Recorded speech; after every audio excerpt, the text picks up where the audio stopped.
నిద్రలేమి మీద న్యూఢిల్లీ ఎయిమ్స్ వాళ్ళు ఒక ఆసక్తికరమైన సర్వే తెలియజేశారు.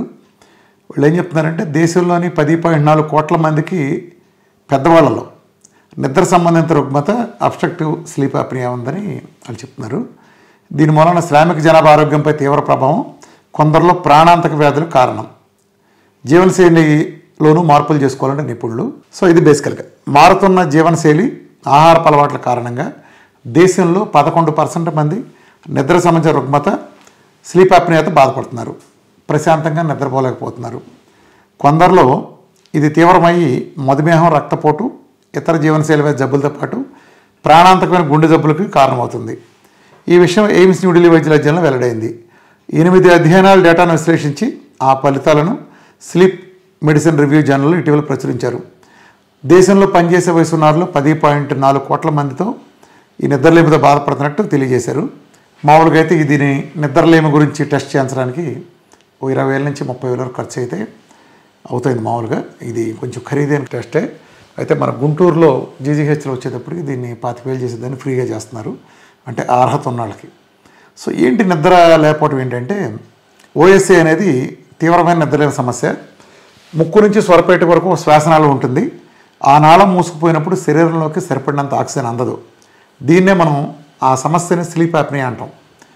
ఇది ఉన్న వాళ్ళకి ఏంటంటే నిద్రలో శ్వాస కాసేపు ఆగిపోతుంది. దీంట్లో మధ్యలో మెలకు రావటం, కొన్నిసార్లు శ్వాస తీసుకుంటూ ఆగిపోయి పెద్దగా గురక పెట్టడం కూడా జరుగుతుంది. అట్లానే సకాలంలో చికిత్స చేయకపోతే డయాబెటీస్, బీపీ, ముఖ్యంగా గుండె జబ్బులు, కార్డియోమయోపతి, ఈ గుండె వైఫల్యం లాంటి ప్రాణాంతక వ్యాధులన్నీ మనం సంక్రమిస్తాయి. ప్రపంచవ్యాప్తంగా చూస్తే వీళ్ళు ఇచ్చిన స్టడీ ప్రకారం 25% మంది పురుషులు, 10% మంది మహిళలు ఈ సమస్యతో బాధపడుతున్నారని అంచనా. మన దేశంలో కొంచెం తక్కువే ఉంటుంది. ఇది 11% మంది పిల్లల్లో చెప్పట్లేదు, పెద్దలు ఈ సమస్యతో బాధపడుతున్నారు. ఇవాళ కల్చరు మొత్తం రాత్రిపూట మెలకుగా పనిచేసే కల్చర్ వచ్చింది.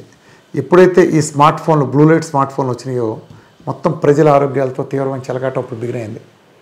నేను నా దగ్గరికి క్లినిక్లో వచ్చే వాళ్ళకి క్రానిక్ డిసీజెస్, ఇప్పుడు క్యాన్సర్లో లేకపోతే డయాబెటీస్, ఇతర సమస్యలతో వచ్చే వాళ్ళకి నేను మొదట సూచించేది ఆహారం కాదు. ఆహారం కంటే అతి ముఖ్యమైన నిద్ర. శరీరానికి నిద్ర లేకపోతే ఎట్టి పరిస్థితుల్లోనూ ఏ క్రానిక్ డిసీజ్ నుంచి రికవర్ కావడం జరగదు. నిద్ర అంటే ఏంటి? మంచం మీద పడుకుని లైట్లకు తక్కువ ఇచ్చుకుని డొలటం కాదు. Deep sleep. మెదడు ఆల్మోస్ట్ పనిచేయటం అయిపోయి కంప్లీట్ రెస్ట్లోకి వెళ్ళిపోవాలి. మొత్తం ఆ పని ఆగినప్పుడు మాత్రమే మనం కంప్లీట్గా రిలాక్స్ అవుతాం. మీరు చూడండి, మనమైనా సరే ఇప్పుడు రాత్రి అంతా ఏదో పని మీద నైట్ అవుట్ చేస్తాం, పొద్దున్నే రోజంతా మన పరిస్థితి ఎలా ఉంటుందో ఆలోచించండి. అదే చక్కగా ఎర్లీ బెడ్కి వెళ్ళి చక్కగా పొద్దున్నే లేచి ఉన్న వాళ్ళకి రోజంతా ప్రశాంతంగా ఉదయం ఎలా బిగిన్ అవుతుంది. తర్వాత చూడండి, సేమ్ థింగ్ డిసీజ్ రికవరీ కూడా జరుగుతుంది. ఇప్పుడు నా దగ్గరికి వచ్చే క్రానిక్ డిసీజెస్లో టైప్ 1లు కానీ, లేకపోతే ఎస్ఎల్ఈలు కానీ, ఆటోమిన్ డిసీజులు, రుమటైడ్ ఆర్థరైటిస్లు, క్యాన్సర్ల వాటిలో నేను ఇచ్చే ఫస్ట్ లైన్ ట్రీట్మెంట్లో భాగంగా ఏం చేస్తానంటే, ఎట్టి పరిస్థితుల్లో రాత్రిపూట 8 గంటలు నిద్రపోవాలని చెప్తాను. కట్టిక చీకట్లో చిన్న బెడ్ వెళ్తురు కూడా ఎవడో కనిపించడం కూడా వీల్లేదు. అలా ప్రశాంతంగా పడుకోవాలి. నిద్రలో మాత్రమే ఏ జబ్బైనా రికవర్ అవుతుంది. మీరు మెలుకుంటే రికవరీ జరగదు, అంత బాగా జరగదు. 99% రికవరీ మొత్తం డీప్ స్లీప్కి వెళ్ళినప్పుడు మాత్రం, అది కూడా స్లీప్ అంటే స్లీప్ కాదు, డీప్ స్లీప్, ఈ నిద్రలో జరుగుతుంది. చాలామంది రాత్రిపూట నిద్రపోకపోవటానికి రకరకాల కారణాలు ఉన్నాయి. ఇవాళ పిల్లల జనరేషన్ చూసుకుంటే వీళ్ళందరి చేతిలోకి కరోనా పుణ్యం అని కానీ, టెక్నాలజీ పుణ్యం కానీ, మనం అందరం కూడా స్మార్ట్ ఫోన్లు ఎవరికి వాళ్ళకి ఇచ్చాం. వీళ్ళు దాన్ని పూర్తిగా దుర్వినియోగం చేస్తున్నారని చెప్పక తప్పదు. వీళ్ళు రాత్రి వరకు కూడా, అర్ధరాత్రి వరకు కూడా చాటింగ్లు, సినిమాలు, ఎంటర్టైన్మెంట్లు, మొత్తం అంతా ఫోనే. ఈ కాపురాలు కూడా ఫోన్తోనే చేస్తారన్న స్టేజ్కి వెళ్ళిపోయింది. అది భార్యాభర్తల పనులు కూడా అసలు ఏం లేదు, కాళ్ళు మాటలు కూడా లేవు, ఎవడు ఫోన్లో బిజీ అయిపోయినంత పరిస్థితి వచ్చేసింది. దీని మూలన ఏంటంటే ఆ బ్లూ లైట్ దగ్గరగా చూడటం. సర్కాడియన్ క్లాక్ ఉంది కదా, రాత్రిపూట నిద్రపోవటం, పగల పని చేయడానికి మన మనిషి శరీరం తయారై ఉంది. కానీ మనం ఏం చేస్తున్నాం? పగల కాలేజీకి వెళ్తారు వీళ్ళు, లేదా ఆఫీస్కి వెళ్తారు, రాత్రి అర్ధరాత్రి 1 గంట 2 పడుకుంటారు. ఆ టైంలో పడుకుంటాం వలన ఆ మెలటోనిన్ అనే హార్మోన్ అని వస్తుంది. అది యాక్చువల్గా నిద్రపోయే ముందు వచ్చేది కాస్త అపసవ్యమైన రీతిలో ఉండటం, దాని కారణంగా పూర్తి నిద్రలేమి ఉండటం, సరిగ్గా నిద్ర పట్టదు, కలత నిద్ర, రోజు మొత్తం చికాకుగా ఉంటాం. దీనివలన పిల్లల్లో జ్ఞాపక శక్తి బాగా తగ్గిపోతుంది, కాన్సన్ట్రేషన్ కూడా ఉండదు. ఈవెన్ డ్రైవ్ చేసేవాడు కూడా ఎక్కువ యాక్సిడెంట్లకు గురయ్యేది ఈ నిద్రలేని ప్రాబ్లం ఉన్న వాళ్ళకి అవుతుంది. వీళ్ళు సరైన విజ్ఞతతో కూడా నిర్ణయాలు తీసుకోలేరు. వీళ్ళ ఆరోగ్యానికి తీవ్రమైన సమస్యలు ఎదురవుతాయి. ముఖ్యంగా ఈ రోజున సొరియాసిస్ లాంటివో లేకపోతే ఇతర ఆటోఇమ్యూన్ డిసీజులు, లోపస్లు, మయోసైటిస్లు ఇలాంటివన్నీ కూడా ఆటోఇమ్యూన్ డిసీజుల మీద పడతాయంటే నిద్ర లేకపోవడం అనేది ముఖ్యమైన విషయం. ఎందుకని చాలామంది ఇచ్చే కంప్లైంట్ నిద్ర కావాలి, నిద్ర బిళ్ళలేస్తాం.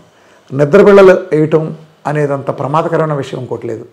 బిళ్ళల ద్వారా నిద్ర తెచ్చుకుంటే మనకు వచ్చిన కర్మ ఏంటంటే, ఇవాళ నువ్వు ఒక ట్యాబ్లెట్ వేస్తావు, రేపు 2 ట్యాబ్లెట్ వేస్తే కానీ నిద్ర పట్టిన పరిస్థితికి వెళ్తుంది. ఆ తర్వాత 3 ట్యాబ్లెట్లు వేయాలి. కొన్నాళ్ళకి 4, 6, 7, 10, కొంతమంది 12 ట్యాబ్లెట్లు వేసుకున్న వాళ్ళు కూడా నేను చూశాను. అంటే లో డోస్లో.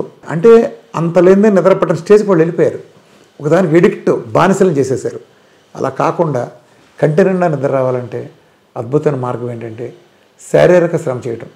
ఉదయం లేవగానే వాకింగ్ చేయటం. అంటే వృత్తిలో భాగంగా శారీరక శ్రమ చేసే అవకాశం ఈ జనరేషన్లో లేదు కాబట్టి, అంటే కాలానుగుణంగా మనం ఏసీ కారులో వెళ్తాం, ఇంట్లో ఏసీలో పడుకుంటాం, ఆఫీసులో ఏసీలో ఉంటాం కాబట్టి కనీసం రోజులో 1-2 గంటలు ఎండలో గడపడానికి, అట్లనే శారీరక శ్రమ చేయడానికి కూడా మనం టైం కేటాయిస్తే ఖచ్చితంగా నిద్ర సౌండ్గా పడుతుంది. అలానే కొంతమంది మధ్యాహ్నం పూట నిద్రపోయే అలవాటు ఉంటుంది. మధ్యాహ్నం పూట పడుకున్నప్పుడు ఏమవుతుందంటే భోజనం చేయగానే డీప్ స్లీప్ వచ్చేస్తుంది. అసలు కళ్ళు మూసుకుపోయిన పడిపోయి అసలు ఎప్పుడు మంచం మీద వాలిపోతాను అట్లా పడిపోయి భలే ఉందనుకుంటాం. సాయంత్రం ఫ్రెష్ అన్నమాట కరెక్టే, కానీ ఇది రాత్రిపూట వచ్చే స్లీప్ని దెబ్బతీస్తుంది. ఎప్పుడైతే మధ్యాహ్నం మీరు పడుకుంటారో మీరు మెలటోనిన్ రిలీజ్లో ఇబ్బంది వలన అది రాత్రిపూట నిద్రపోయేటప్పుడు బాగా డిలే జరగటం. అంటే మధ్యాహ్నం నిద్రపోయాడు కదా, నిద్ర తేలిపోతుంది. ఇక దానికోసం ఏ సినిమానో ఎపిసోడ్ పెట్టారనుకోండి, ఆ మాయలో పడి 1 గంట అయింది 2 అయిందో కూడా తెలియదు, స్ట్రెయిన్ కూడా ఉండదు. అదే మనం మధ్యాహ్నం కనుక నిద్రపోకుండా ఉంటే రాత్రిపూట వచ్చేటప్పటికి చక్కగా మనం ఆ టైంకి 9 ఊగుతూ ఉంటుంది బండి సిగ్నల్. ఎప్పుడైతే నిద్రపోవడానికి 2 గంటల ముందు మెలటోనిన్ బాగా రిలీజ్ అయిన సందర్భంలో మనకి నిద్రకి ప్రిపేర్ అవుతాం బేసికల్గా. అంటే శరీరంలో జరిగే ఒక ప్రక్రియ. సో ఈ టోటల్ రెస్ట్ జరుగుతుంది. ఈ రెస్ట్ అనేది లేనిదే మనిషి సర్వైవల్ లేదు. మెదడు కేవలం రెస్ట్ తీసుకున్నప్పుడు మాత్రమే ఆర్గాన్లన్నీ కూడా మనకు సవ్యంగా పనిచేస్తాయి. ఇవాళ మన కిడ్నీలు కానీ లివర్లు కానీ ఇవన్నీ కూడా మనం విపరీతంగా పనిచేస్తాయి. ఆహారం మనం విపరీతంగా తినటం వలన మామూలుగా పనిచేయడానికి ఉద్దేశించిన పని కంటే కూడా 3 రెట్లు 4 రెట్లు చేస్తున్నాం. అలాగే ఇవాళ రోజులు వచ్చిన ఇంకా పెద్ద దరిద్రం ఏంటంటే mid night food eating culture వచ్చింది. ఎప్పుడు కూడా ఆహారాన్ని సూర్యాస్తమం టైంలో తీసుకుని సరిపెట్టేసేవాళ్ళు, ఆ తర్వాత ఏం తినేవాళ్ళు కాదు. ఇవాళ మనం లేట్ నైట్ తింటున్నాం. లేట్ నైట్ తినడానికి కారణం ఏంటంటే మనం సాయంత్రం పూట స్నాక్స్ తీసుకుంటాం కారణంగా ఈవినింగ్ లేట్గా తినాల్సి వస్తుంది. అంటే మధ్యాహ్నం మనం భోజనం చేసిన తర్వాత రాత్రి వరకు ఆగగలిగితే ఆ ప్రాసెస్లో మనం తిన్నదాన్ని అరిగించుకునే శక్తి వచ్చి ఆకలి నకనకలాడినప్పుడు 7, 8 తింటే పర్లేదు. కానీ మనం ఏం చేస్తామంటే సాయంత్రం అవగానే రిలాక్సేషన్ కోసం స్నాకింగ్ అలవాటు చేసుకున్నాం. స్నాకింగ్, కాఫీ, టీలు సాయంత్రం కడుపు నిండిపోతుంది. సాయంత్రం కడుపునప్పుడు అలా ఊరుకుని వదిలేస్తే అది చాలా ఆరోగ్యకరమైన అలవాటు అవుతుంది. కానీ మనం దాన్ని అర్ధరాత్రి వచ్చేటప్పటికి మెలుగుగా ఉండటం చేత అప్పుడు ఆకలిని ఫీలింగ్ కలుగుతుంది. ఒకప్పుడు అంటే ఇంటి దగ్గర అందరూ నిద్రపోయే వాళ్ళు మనకి ఏమైనా చేసి పెట్టాలంటే చేసి పెట్టేవాళ్ళు లేరు. కానీ ఇవాళ ఇంట్లో అమ్మతోనో భార్యతోనో పనే ఉంది, చక్కగా ఫోన్ చేతిలో ఉంటే చాలు, చక్కగా ఆర్డర్ ఇస్తే అర్ధరాత్రి 2ంటికి కూడా వీళ్ళు తీసుకొచ్చి మనకి సప్లై చేసి నిమిషాల్లో తీసుకొచ్చి పెట్టడానికి ఐస్ క్రీముల దగ్గర నుంచి అన్నీ రెడీగా ఉన్నాయి. సో ముఖ్యంగా అధిక మోతాదులో కార్బోహైడ్రేట్లు ఎక్కువగా ఉండే పదార్థాలని తీసుకున్న వాళ్ళకి ఏంటంటే ఖచ్చితంగా వాళ్ళకి నిద్ర ఎఫెక్ట్ వస్తుంది. నిద్ర ఎఫెక్ట్ ఉన్నప్పుడు అన్ని రోగాలకు దారితీస్తుంది. ముఖ్యంగా ప్రెషర్, ఈ ఒత్తిడి పెరగటం వలన అనేక ఆటోఇమ్యూన్ డిసీజులు రావటం, లైఫ్ స్టైల్ డిసీజ్ కూడా మూల కారణం అవుతుంది. నేను అనేక మందిలో గమనించాను, సొరియాసిస్ వచ్చిన వాళ్ళ వీళ్ళలో వీళ్ళేంటంటే ఒత్తిడి విపరీతంగా ఉండటం చేత వాళ్ళు తీవ్రంగా ఈ ఆటోఇమ్యూన్ వ్యాధులకి గురవటం వస్తాం. ఈ ప్రెషరు అనేది వాళ్ళు హ్యాండిల్ చేయని పొజిషన్కి వెళ్ళిపోయారు. అదే సక్రమంగా నిద్రపోయే వాళ్ళు కనుక మీరు గమనిస్తే ఈ మానసిక ఒత్తిడిని తట్టుకునేంత బలం కూడా ఉంటుంది. కాబట్టి ఎవరైనా సరే అన్ని పనులు మానుకుని సాయంత్రం అయ్యేటప్పుడు కూడా ఫోన్లన్నీ కూడా అంటే చూసేంతవరకు ఒక లిమిట్ వరకు 8-9 వరకు మన పనులు కార్యక్రమాలు చేసుకుని ఎర్లీ టు బెడ్ అనేది అలవాటు చేసుకుని మనం తెల్లవారుజామున కనుక లేచి సూర్యుడితో పాటు కనుక లేసే సర్కాడియన్ క్లాక్ను కనుక మనం అడాప్ట్ చేసుకుని పని చేయగలిగిన ప్రపంచంలో ఉండే జాతులన్నీ కూడా దీర్ఘాయుష్ను సాధించట్లో 100 సంవత్సరాల పైన బతకటంలో కానీ కేవలం నిద్ర కారణంగానే ఇంత అద్భుతం సంభవించింది. నిద్రని సరైన టైంలో నిద్రపోవటం, సూర్యుడితో పగలతో రాత్రితో మనం దీనిగా లింకుతో వెళ్ళటం ద్వారా అలా జరిగిందనేది ప్రూవ్ అయింది.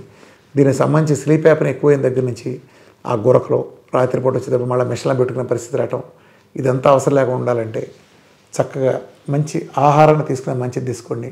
సాయంత్రం పూట 7 గంటల లోపు 7 నుంచి 8 గంటల లోపు మనం తీసుకునే ఆహారాన్ని ముగించేయటం, అట్లనే రాత్రిపూట కార్బోహైడ్రేట్లు ఎక్కువ కాకుండా ఏదైనా పర్లేదు, ఈవెన్ నాన్ వెజ్ కోడిగుడ్లైనా పర్లేదు, అలాంటివైనా ఫ్రూట్స్ లైట్గా ఉండేవి ఇలాంటివి తీసుకోవాలి తప్ప హై గ్లైసెమిక్ ఇండెక్స్ స్వీట్ ఎక్కువగా ఉండే కార్బోహైడ్రేట్ పదార్థాలకు దూరంగా ఉండటం మేలు చేస్తుంది. సో నిద్ర మాత్రం 80% ప్రిఫర్ చేయండి. ఆహారం కంటే అతి ముఖ్యమైన నిద్ర. Thank you very much.